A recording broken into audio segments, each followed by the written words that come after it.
Good morning, everybody. Good afternoon. Hope you all are doing well. Good to see you all. We'll get started here in just a second. Waiting for everybody to get settled. It's a great piece we're going to talk about today. It's a beautiful day here in Los Angeles. And for once in a millennia, I have the living room to myself. So we're not at Disney concert hall or at work or anything. So, all right, why don't we get started? Let me turn this around. Good morning, good morning. Today we're going to talk about a really fantastic piece, one of my favorites. It's a great piece, I say in general. I don't say it's great just because of the trumpet parts. Also, give me a heads up, thumbs up that you can hear me okay. I'm using a slightly different mic system. But today, Prokofiev Symphony, what a great piece. And I wanted to start, what I'm going to do here today, you all, is I'm going to do it kind of like I've done in the past. I'm just going to kind of go through the whole part here. I want to do that so it's a resource for those of you that, so that you have it for the future. If you want to come back and use this, maybe I'll put this on YouTube as well. And some of this is going to be sort of impromptu. I don't have a script here, so bear with me. And as always, if you have questions about any of this, feel free to throw it in the chat. Okay, so before we get started, there's a few notes, a few ideas on Prokofiev's Fifth Symphony. Prokofiev's Fifth Symphony. It's hard to say that. A couple ideas. And some things that are kind of relevant for this week. I feel like there's the reason I put the tag out there for the IG Live, the evolving ideas, because I think, and I don't want to go too much on this, but I think it's really important. I was talking to my colleagues last night, or at least Chris Still, the second trumpet, about the first time I played this. I think it was Atlanta Symphony. And by the time I got to the end and the high C, I was on my teeth. Oh man, it just did not feel good. And so now it's no big deal. And it's not just because I feel like, I'm a great trumpet player. It's just I've evolved and I've gotten better and I'm more efficient. I know the piece, I'm more comfortable. So why am I telling you this?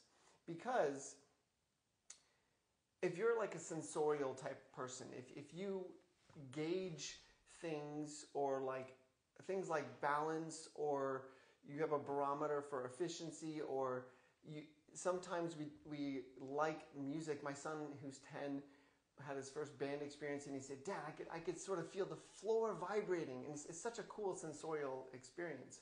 And I know that not all of us are like that, but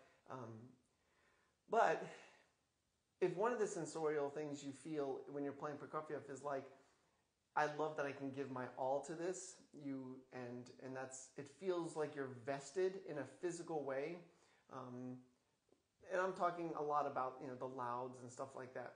But if I did that now, if I based my dynamics not just upon what I sort of felt like the music needed, but also what it felt like, I would play too loud. Does that make sense? So if I felt like I was at my end, 15 years ago, and now I play to my end, it's not going to make sense. It's going to be too much. And so one of the things that was a challenge at first in rehearsals this week was that trying to gauge that sense of, Prokofiev has, if you look at this painting here behind me, if you take a step back, it's just this wash of flowers coming out of a boat. But you could get really close and look at the details of sort of each flower, and that's special, and that's important. In some of the music we play, it's important that we go to extremes or we take chances on the softs as well. And so I think that was a challenge this week to try to find how can we play soft with a special color of sound at the same time play in a balanced way. Okay, so let's get started here. I'm going to flip it around here. We're going to go straight through Prokofiev Fifth Symphony. And one of the things that I noticed right away, at SC, we had a class on this a couple weeks ago. And you see this first bum bum.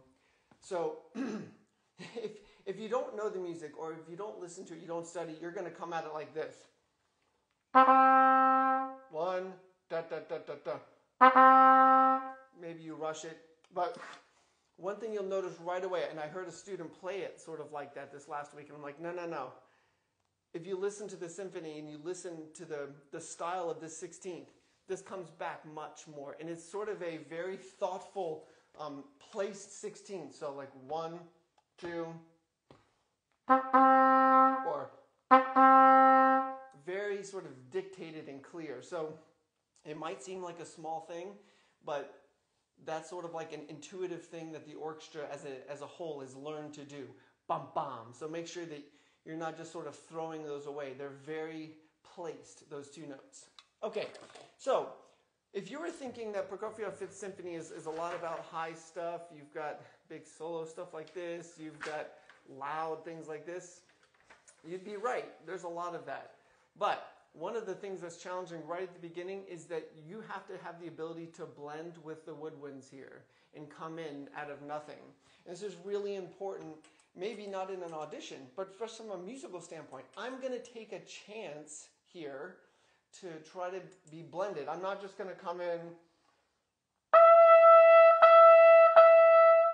It's just going to stick out like a sore thumb. So I want to be a color. I want to see if I can align with the woodwinds and be a beautiful entrance here that doesn't stick out but adds a sort of overtone to everything that's going on.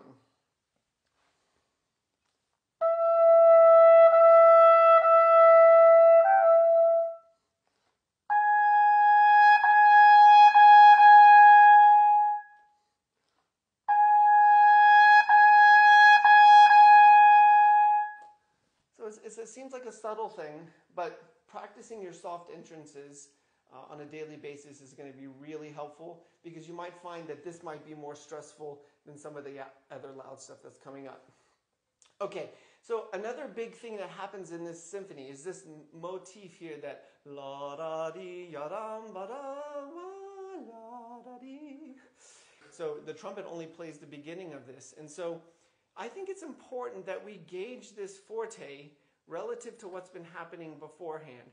Yes, could I just obliterate this and be like very macho about it? Yeah, but then when the woodwinds pick it up for me here, it's going to sound like the floor drops out. So I want to make sure that this forte is appropriate to connect with the line that happens next. And you want to make sure you're singing through this and not letting go of the intensity.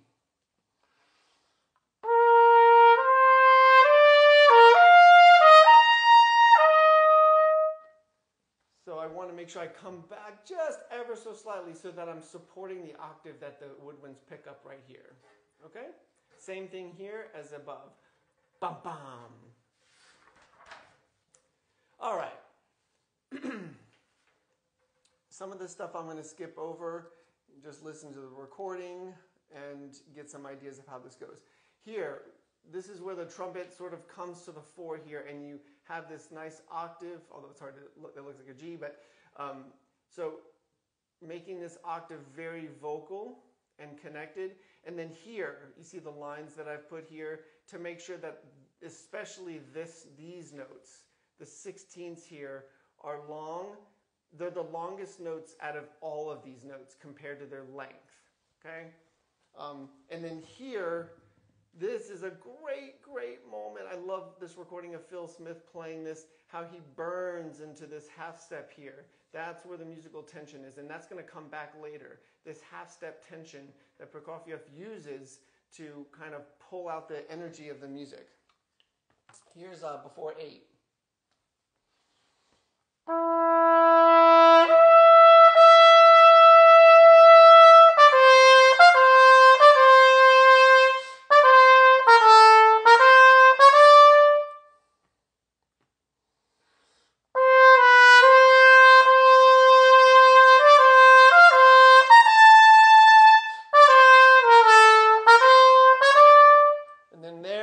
Trumpet picks it up an octave lower.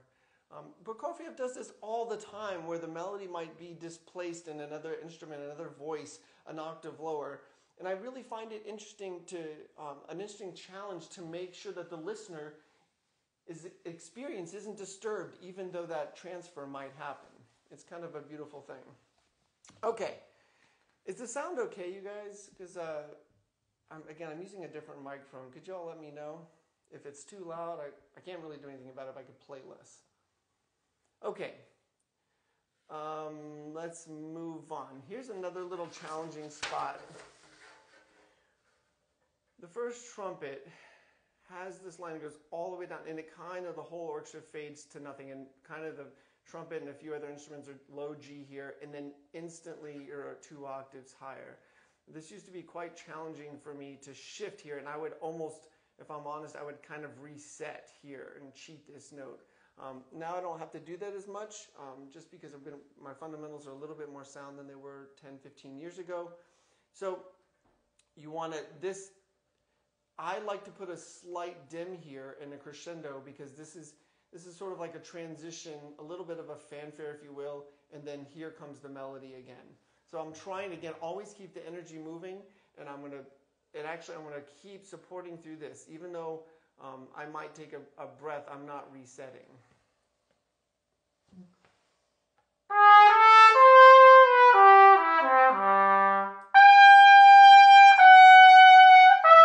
Sorry.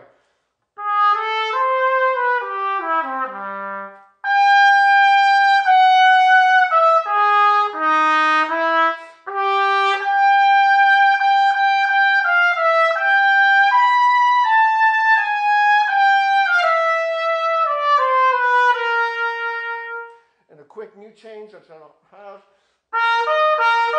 Making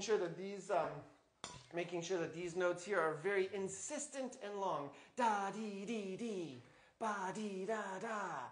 That you're getting it's almost like this movement is evolving and becoming more convinced of its melodic, thematic material. It starts off very beautiful and innocent, and as we move on, as we get more intense and sort of actually more brass-centric to some degree, or at least more brass-balanced, we start to just become convinced of this melody, and it gets more and more intense. So here's another spot where you want to, I put hard and straight. Wow. Okay, so what I'm trying to say is that it's unrelenting, that there's no place that I want to let go.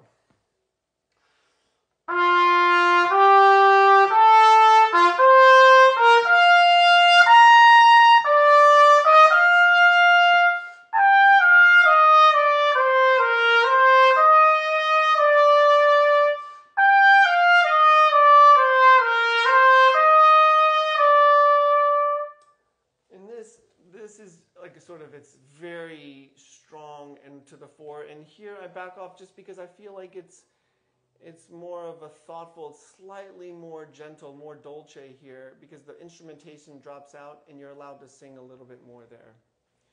Okay, we have another little call of this solo like before.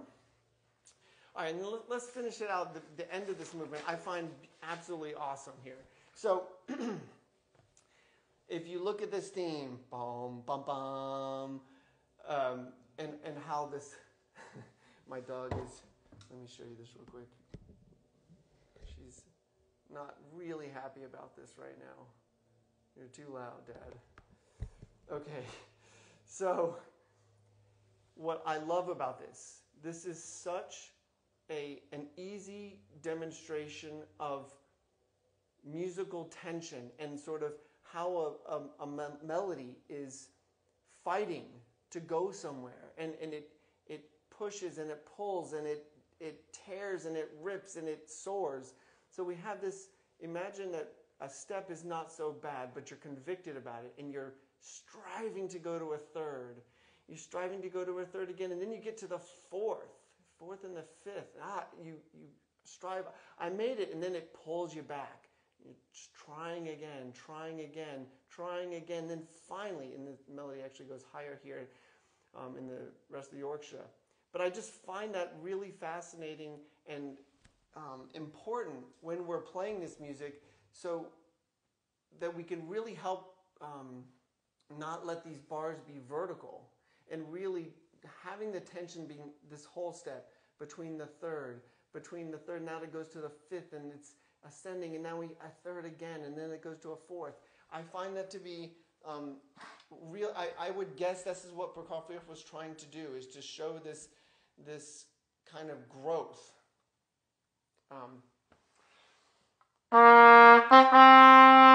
And that same motive as the beginning, that's how we're going to play this.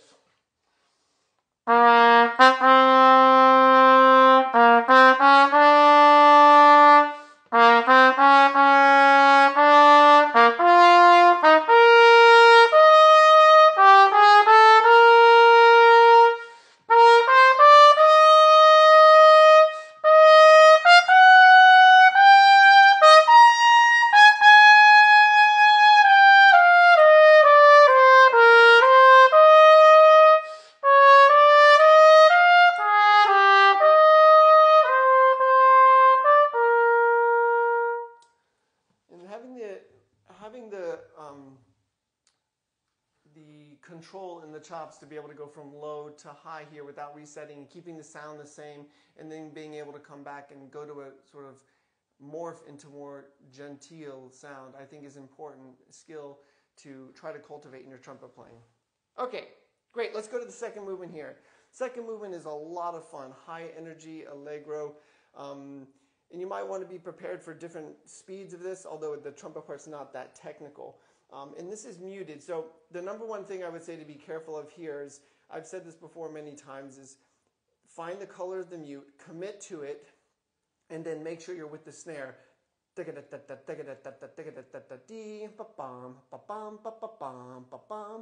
if you don't want the sound, of the trumpet to be delayed, sort of like, you will sound late every single time. So you want to be very insistent.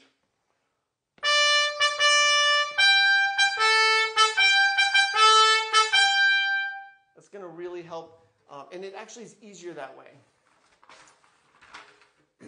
Got a nice little first trumpet by themselves here. This is also a good time to mention that the second movement has some really great second trumpet parts. And a lot of times I don't talk about the other trumpet parts, but the second trumpet has this nice low melody that's pervasive through the second movement. And if you're about to play this, or this piece is coming up, and you're playing the second trumpet part, make sure that you have the skill of playing clear and soft in the low register. It's just, you're exposed. There's nothing else about it to say, except make sure that that's a skill you have. Okay, the next part here. This is a nice little fun solo. I really loved hearing that same recording of Phil play this. One of the things that I found challenging a little bit when I was first learning this is to get off these ties in time. And I found that later on that it was just basically tension that was making that tough. So you see I've marked this up a little bit because usually, even though this is piano, if I played what I would consider more true piano, it gets kind of lost. It's kind of a little solo line there for just a few minutes. So something like this.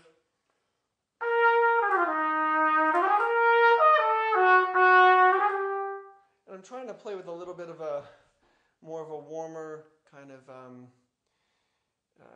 gentler sound, if you will. All right, then this part here, this is tutti with the strings, and it's forte. But my friends, can I just can I vent for a second? As the trumpet player, or any brass player in any instrument, especially an instrument that one person on that instrument can dominate the sound of the orchestra. I mean, that could be trombone, it can be tuba, it can be trumpet, it can be snare drum, it can, those instruments.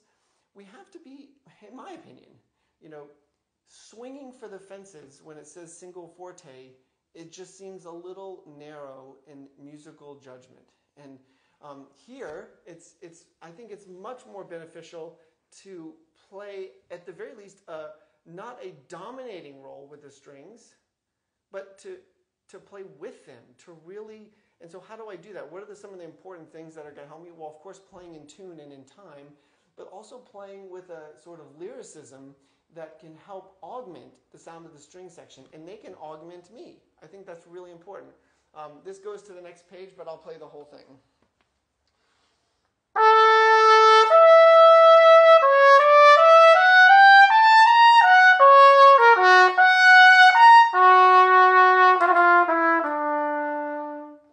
And that's just all with the strings. And so playing with a beautiful sung, sort of very nicely bowed sound, I think can help make sure that that doesn't make it sound like two people are fighting against each other. It's two people aligning. All right, now let's get to this solely trumpet section here. This is such a great moment. If you don't know this piece, check this second movement out. Now, you see this right here? That is a rare occurrence in this part of the music. Why? Well, all three trumpets have short, low, soft playing. And if I'm just honest, let me be brutally honest. Most of the time, trumpet players have a hard time playing short, soft, and low. Because it's just not required that much, and we can kind of get away with it. So short, soft, and low is what's required here, and it's such a cool, again, evolving thing that's happening in this. It sort of grinds to a halt, and you can almost play sort of stop-tongued.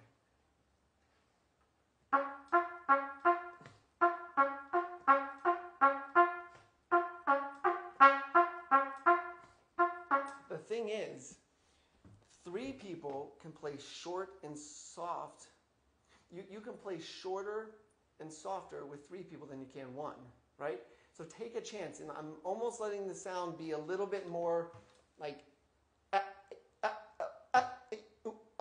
it's like it's so stuck in my throat, I can't let it out, and that's what the music is kind of getting at. You'll see here at the melody. So,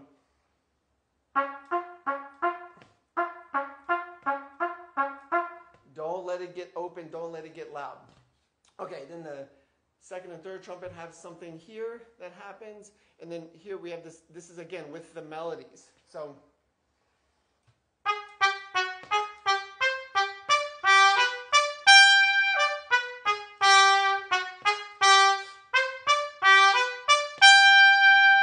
and then the music starts to unravel and get faster and faster.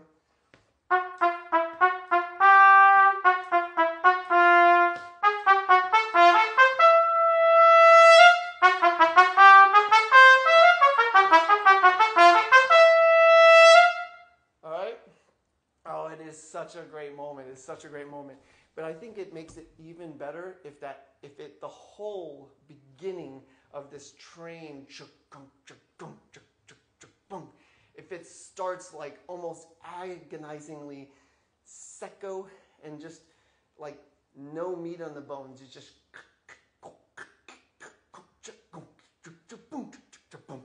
and then it starts to pump along as you go towards the later in the movement. I'll show you real quick here. So that whole thing, and you got some really tricky spots here with the mute, and so you're gonna have to go something like this. 1, 2, 3, 4. 1, 2.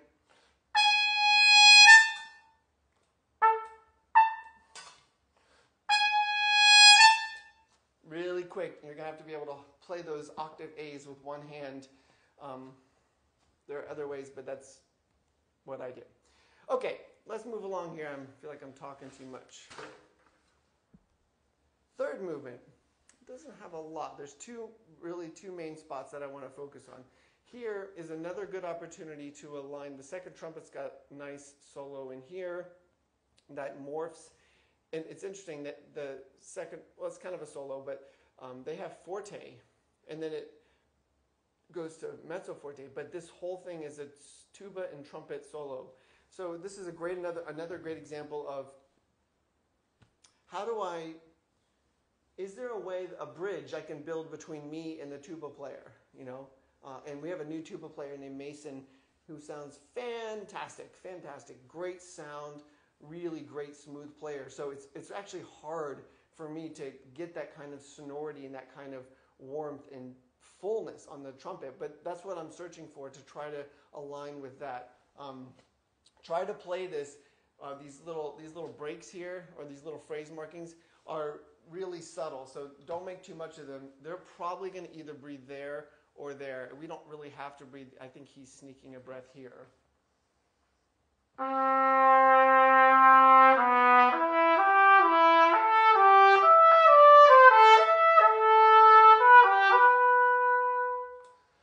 Something like that. And this next part here is a one trumpet where you are playing with the woodwinds. And this is where I really try to go for a dark, smoky sound. Very legato, like a brush tongue, a feather tongue.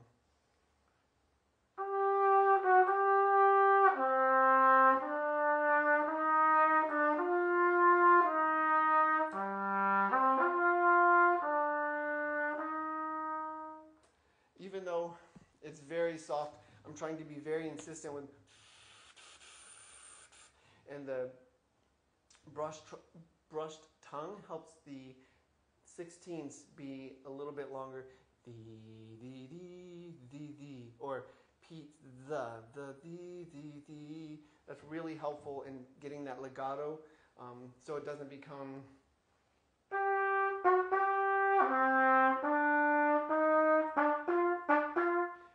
Many times I notice that trumpet players that I coach, they stop the sound before they tongue. So practicing the idea of playing very sostenuto is something that I've had to work on, and it makes the difference in the musical product in the end. All right, let's finish this out. One more thing in the third movement that's really important, right here. So, in the whole of the Prokofiev's Fifth Symphony, yes, there's loud things and there's things that are tiring and blah, blah, blah, blah, blah. This is a very, very exposed, soft thing that is challenging for all three trumpets, but especially the first trumpet, because you have to come in on a high A and a G. And you notice I'm fingering this 3 to 1 and 2. Now, if we talk about, I'm a big fan of Jacob Collier, and one of the things I love is that his ability to sing incredibly in tune, to sing with just intonation and not tempered, is really, he's kind of an amazing genius at that. So here, what I'm doing, and I don't apologize, I don't have the correct mute, but I'm going to show you. I want to see if I can put my butt on the line here. Listen to what it sounds like when I play this in just intonation. I'll play the A in tune. My tuner is set on equal temperament. And then I'll play the G, 1 and 2. And ideally, it should be about 14 cents flat.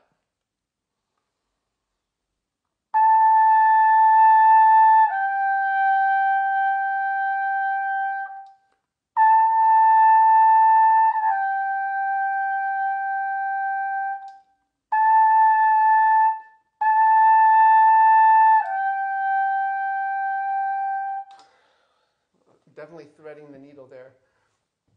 But that's what I'm trying to do. And it makes that E flat chord on the second chord really great. If I play that open, let's look if I play it open.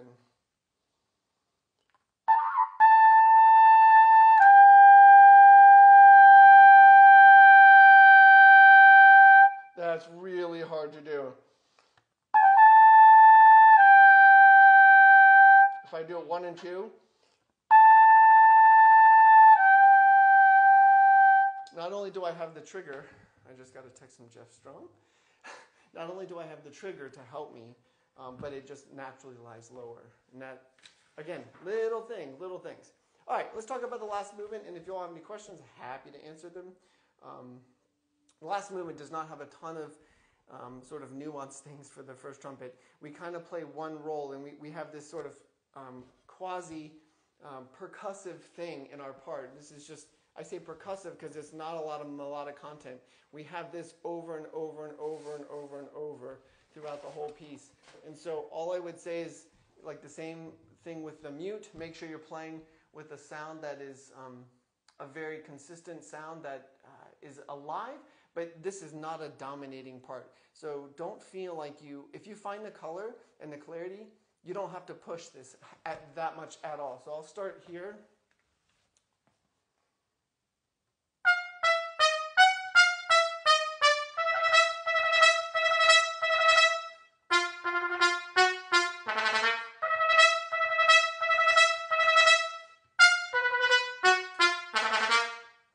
really have to do much more than that. It's such a unique sound in that part of the piece that you just don't have to push. Now, the last hurdle here is kind of tricky. And this is really, if the conductor is going quite fast, this is really hard for me to get really accurately. But here's the last tip I'll share with you. So if you've been playing this whole movement there, all of this, all muted, pop quiz, what is the likely chance that your balance with the instrument is going to be slightly changed? High. It's high because now you have this thing you're playing into, and the resistance of the instrument is closer to you. If I put a harmonic mute in, things kind of feel better. I take the harmonic mute out, and sometimes I feel like somebody took a wall away that I want to lean into. And so what I've noticed over the years is when I play that tika-tika-dum, feels great, and then it's something like this. So you play like this for a while, and then and it feels like flat, kind of dead. You're like, where did it go? Here's why. At least one possible reason why is that mute is giving you a slightly beautiful false sense of heightened balance. Now you feel like there's this sort of, you can lean into it, it feels great. Boom, you take it out. Now you have to play a high B flat to a high C loud. And if you've lost 10% of your sort of engagement and balance here because the mute is kind of given it for you, you're dead.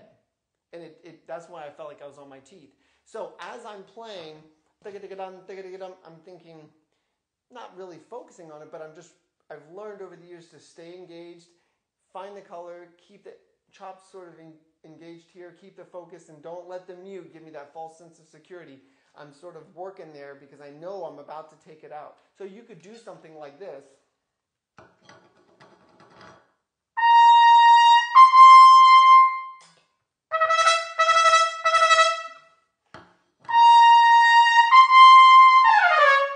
Just to go back and forth to make sure that the mute, that you can switch back and forth. Really, you want to stay in the ideal place, the open, while you're muted. Just a little tip. It's happened. I've done it enough times to know, like, why does it feel like garbage there? It's because I've sort of lost that balance. Okay, so finishing this up here. Again, if you get your bell out of the stand, there is so much sound going on here. Just go for the color and the sustain of that color, and that's going to be enough.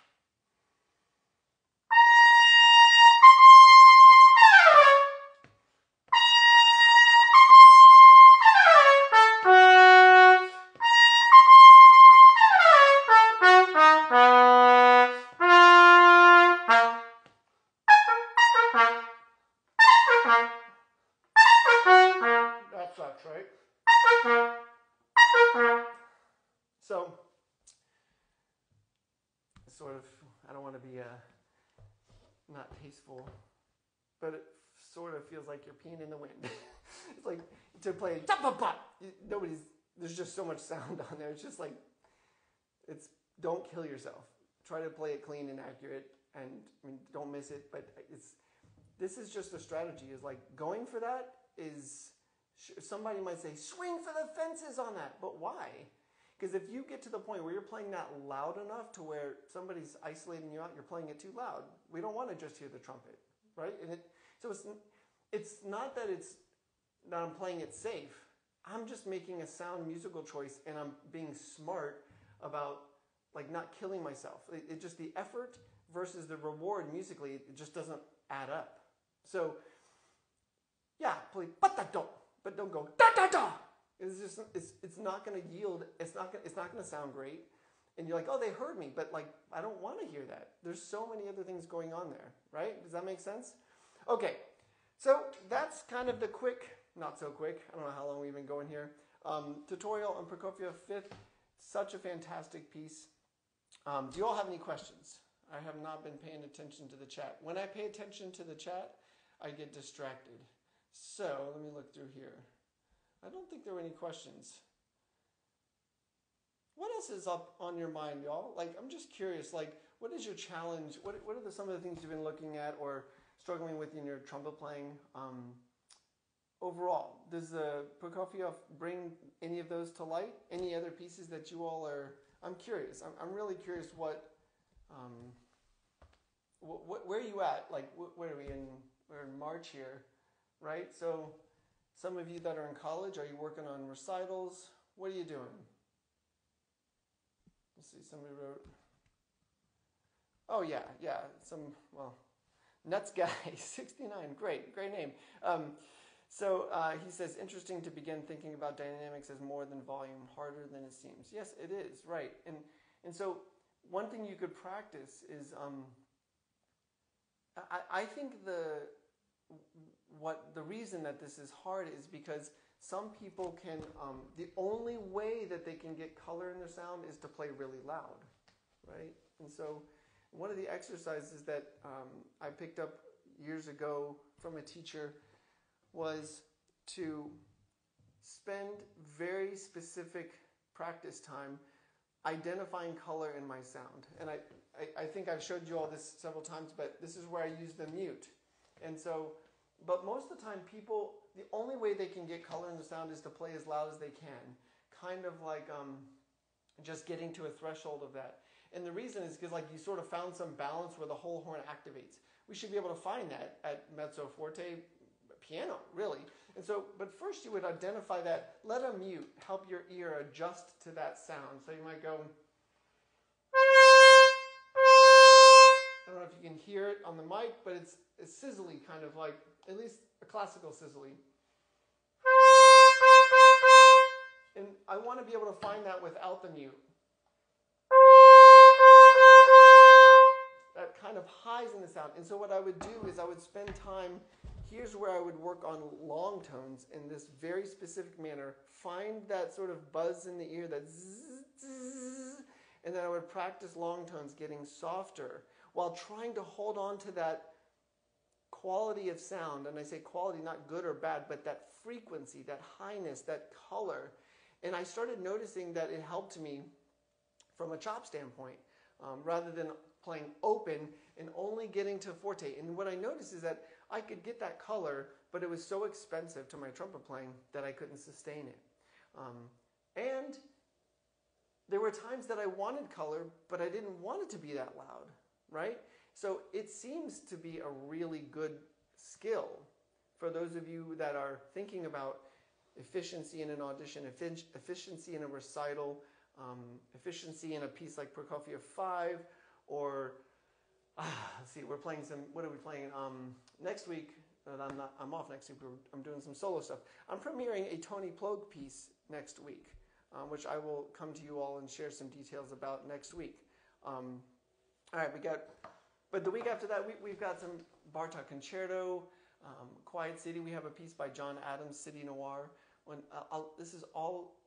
The biggest thing is trying to find color and engagement without having to blow the walls down.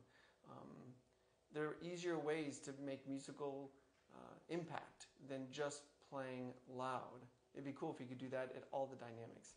Okay, somebody wrote, I'm preparing for college and state symphony auditions, and I have to play somewhere for...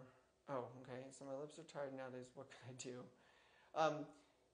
Well, it'd be helpful to have a little bit more information for your lips are so tired nowadays.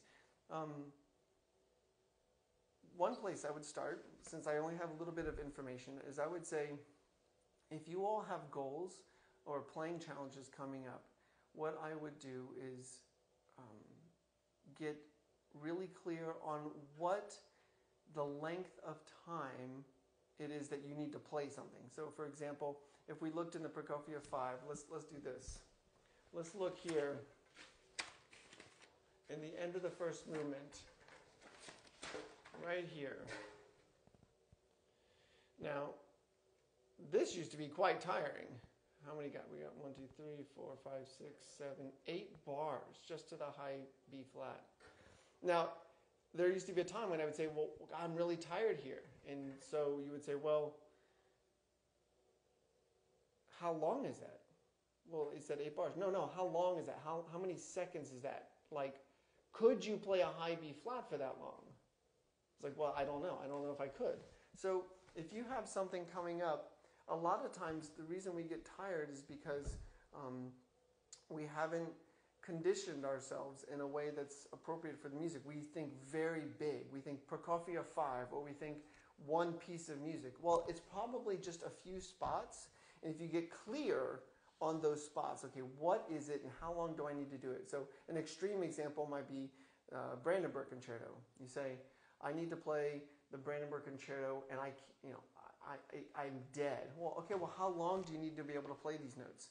You say, well, it's 2.5 minutes for the last movement. And then when you say that, it sort of feels it's defeating. You're like, what? 2.5 minutes?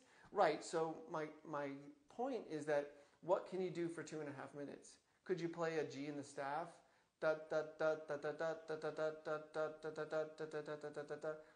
If you can't do that, well, at least it's a place to start. Say, well, okay, well, it's not 2.5 minutes. Actually, the longest I have to play in there is 25 seconds before I get a rest. Okay, can you play a G on the top of the staff for 25 seconds on that pitch? And so I think sometimes it's just getting clear about what the goalposts are, and then devising your practice in a way to work towards that direction. So if your lips are getting tired in a particular piece of music, chunk it up, look at the piece and how long you need to play, and then make sure that you are working towards that in your practicing, chunking up into tiny little things, tiny little exercises that might be 20 to 30 seconds long, and get closer to, if it's a high note that's making you tired, is it the length of it? One of the cool things Chris Gecker had, and I wish I could find it, I can't seem to find it at the moment, but I remember he had this recital preparation series of exercises, and I'll explain what it was, and then maybe we'll call it a day if nobody has any questions. Hey, Anna. So Chris Gecker, I remember, I think I was, might have been Aspen, or might have been when I saw him in DC when I was in the Marine Band. I took a few lessons. And Chris is a great trumpet player, and very thoughtful, very educated pedagogue. And so he had 6 etudes, and he said, okay, this is a half an hour practice session. And so I was concerned about getting through a recital. I was like, okay, well, if I could play a half an hour without, could I do a half an hour? So here's how he devised it. I thought it was genius. It was 6 etudes. They didn't go very high, but they were shaped like a bell in terms of the length of the etudes. So the first one was like 3 minutes, 30 seconds. You play with the metronome, top to bottom, and then you had a minute, and so you started each etude at the top of 5 minutes. And so the next etude was like 4 minutes. The next one, getting towards the middle, was like 4.5 minutes, and then it was 4 minutes and 50 seconds. You had 10 seconds rest starting the next etude, and then they got less and less. And I thought it was genius because it was sort of like, it was conditioning you, but at the same time, it wasn't anything that was so difficult, and it really made it clear about things like consistent airstream, noticing pressure, sensitizing yourself, like just to go back to this, sensitizing yourself to the small little details, not saying, I need to play all this. It's like, well, notice the small things like pressure. And because endurance and efficiency isn't all about brute strength. That helps. But you could also say, I want to run a marathon on my knees. And you're like, but why? That's so much harder. So the knees part is like pressure, consistent air support, consistent here, not, but holding a certain place that allows for suppleness and flexibility to be constant.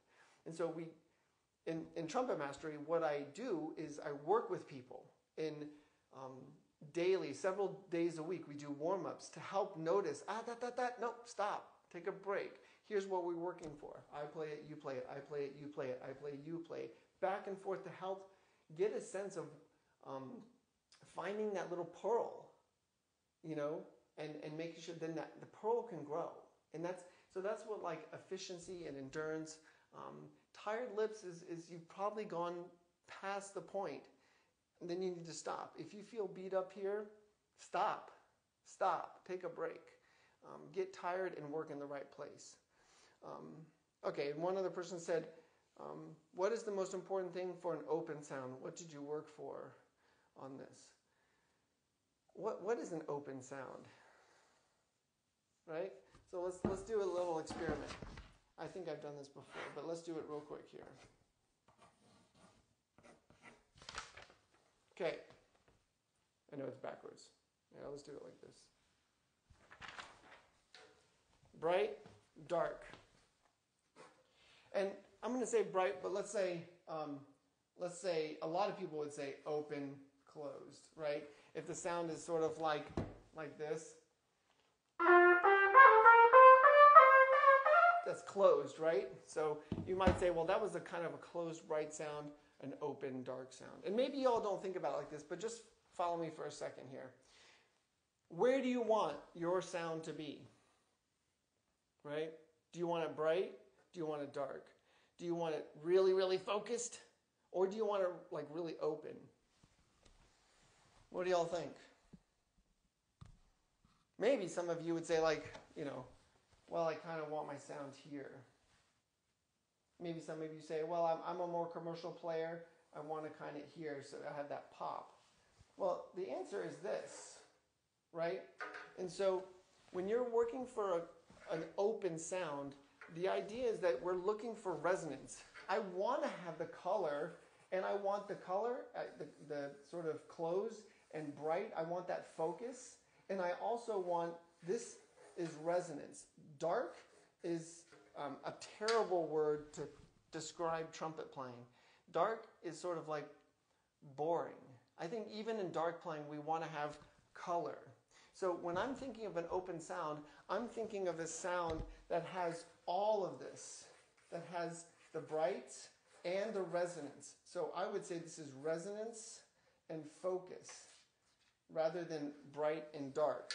Because an open sound is one that carries, that has all the overtones you can possibly get into a sound, that is augmented by the colleagues around you and is not diminished by conflict with other musicians around you. That, to me, seems like the idea of open is through alignment and with yourself, with your own intonation, and with like the sort of the overtone series that you're trying to get from the reed that you're making. Does that make sense? Probably think, what?